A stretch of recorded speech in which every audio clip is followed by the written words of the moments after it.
ഈ മനുഷ്യൻ ബലിയാടാണ്. എന്തുകൊണ്ടാണ് ഇങ്ങനെ അവന് തെറ്റ് സംഭവിച്ചെന്ന് അവന് തന്നെ അറിയാൻ വയ്യ. നമ്മൾ ഈ പല രീതിയിലുള്ള തെറ്റുകൾ ചെയ്ത് അവസാനം നമ്മൾ ഗിൽറ്റ് ഫീലിംഗ് ആയി, നമ്മളിങ്ങനെ റിപ്പൻറ്റ് ചെയ്ത് അവസാനം നമ്മുടെ ഫ്രീക്വൻസി ലോ ആയി, ഷെയിമായി, അപമാനമായി, എല്ലാവരും ഇങ്ങനെ ഒരു കോൺസ്റ്റൻ്റ് ആയിട്ടുള്ള ഒരു സ്ട്രഗിളിലാണ്. അപ്പോൾ ഇതെന്തുകൊണ്ടാണ് ഇങ്ങനെ നമ്മളെ ഹയസ്റ്റ് ഫ്രീക്വൻസിയിലേക്ക് ഉയർത്താതെ എന്താണ് നമ്മളെ തെറ്റിക്കുന്നതെന്നുള്ളതാണ്. പറയാറുണ്ട്, ഇപ്പോൾ മൈക്രോസോഫ്റ്റിലാണെങ്കിൽ നമ്മൾ കമ്പ്യൂട്ടറിൽ നമ്മൾ ചെയ്യുന്ന എല്ലാ വർക്കുകളെയും അവരിങ്ങനെ നിയന്ത്രിക്കുന്നുണ്ടെന്ന് നമ്മളിങ്ങനെ പറയും. അതായത് അവരതിനെ ഒബ്സർവ് ചെയ്യുന്നുണ്ട്, അതിനനുസരിച്ച് അവരുടെ സിസ്റ്റം ഡെവലപ്പ് ചെയ്യാൻ വേണ്ടിയാണ്. ഇപ്പോൾ ഗൂഗിൾ ആണെങ്കിൽ ഗൂഗിൾ ഫോൺസിലൂടെ നമ്മുടെ എല്ലാ ആക്ടിവിറ്റീസും, നമ്മൾ എവിടെ പോകുന്നു, എന്ത് പറയുന്നു, എന്ത് ചെയ്യുന്നു എന്നൊക്കെ ഉള്ളത് അവരിങ്ങനെ ഒബ്സർവ് ചെയ്യുന്നു എന്നാണ് പറയുന്നത്. അവരുടെ ഒരു ഡെവലപ്പ് ചെയ്യാൻ വേണ്ടി, സിസ്റ്റം ഡെവലപ്പ് ചെയ്യാൻ വേണ്ടിയുള്ളൊരു ആക്ടിവിറ്റി ആയിരിക്കും.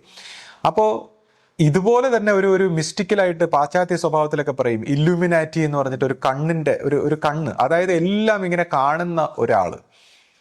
അപ്പോൾ ഈ സാക്ഷി, അപ്പോൾ കഴിഞ്ഞ ദിവസം നമ്മൾ പറഞ്ഞു ഇപ്പോൾ ദേവേന്ദ്രൻ, അപ്പോൾ നമ്മുടെ ഉള്ളിൽ തന്നെ ഒരു സാക്ഷി ഇരുന്നുകൊണ്ട് നമ്മളെ നിയന്ത്രിക്കുന്നു, അല്ലെങ്കിൽ നമ്മുടെ ഓരോ പ്രവൃത്തികളെ ഒബ്സർവ് ചെയ്യുന്നു. എന്നിട്ട് നമ്മൾ ഈ ജീവിതത്തിൻ്റെ ഒരു തിരക്കഥയിലൂടെ തെറ്റും ശരിയിലും ഇങ്ങനെ കിടന്ന് കഷ്ടപ്പെടുന്നു, സഫർ ചെയ്യുന്നു. ഇതിൻ്റെ അപ്പുറത്തേക്കുള്ള ഈ ദൈവമായ ശാന്തിയുടെ വശത്തേക്ക് നമ്മളെ കടത്തി വിടുന്നില്ല. അല്ലെങ്കിൽ ഈ ആത്മാവിൻ്റെ തലത്തിൽ, ഇപ്പോൾ ആത്മീയത എന്ന് പറയുമ്പോൾ ആത്മാവിലെത്തുമ്പോഴാണ് ശാന്തി. ഈ മനസ്സിൽ കിടന്ന് നമ്മളെല്ലാവരും സഫർ ചെയ്യണം. മനസ്സിൻ്റെ തലത്തിൽ നമ്മൾ ഓരോരുത്തരും സഫർ ചെയ്യുമ്പോൾ ആത്മാവിലേക്ക്, ഈ ആത്മശാന്തി എന്ന് പറയും, ആത്മാവിൻ്റെ ആ തലത്തിലേക്ക് എത്തുമ്പോൾ തന്നെ ശാന്തമാവുകയാണ്.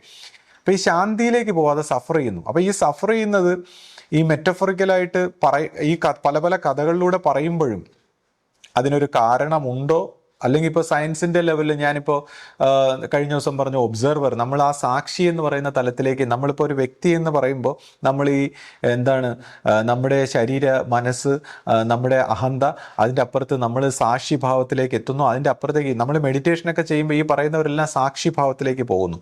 ആത്മാവിൻ്റെ ആ ആത്മശാന്തിയിലേക്ക്, അല്ലെങ്കിൽ അത് സത്സംഗത്തിലൂടെ ഈ വൈബ്രേഷനിൽ ഇരിക്കുന്ന, ആ തലത്തിൽ വൈബ്രേറ്റ് ചെയ്യുന്ന സ്വഭാവത്തിലാണ് അത് പകർന്നു തരാൻ കഴിയുന്നതെന്നുള്ളൊരു അറിവിലേക്ക്, ഗുരുമാർഗത്തിലൂടെ.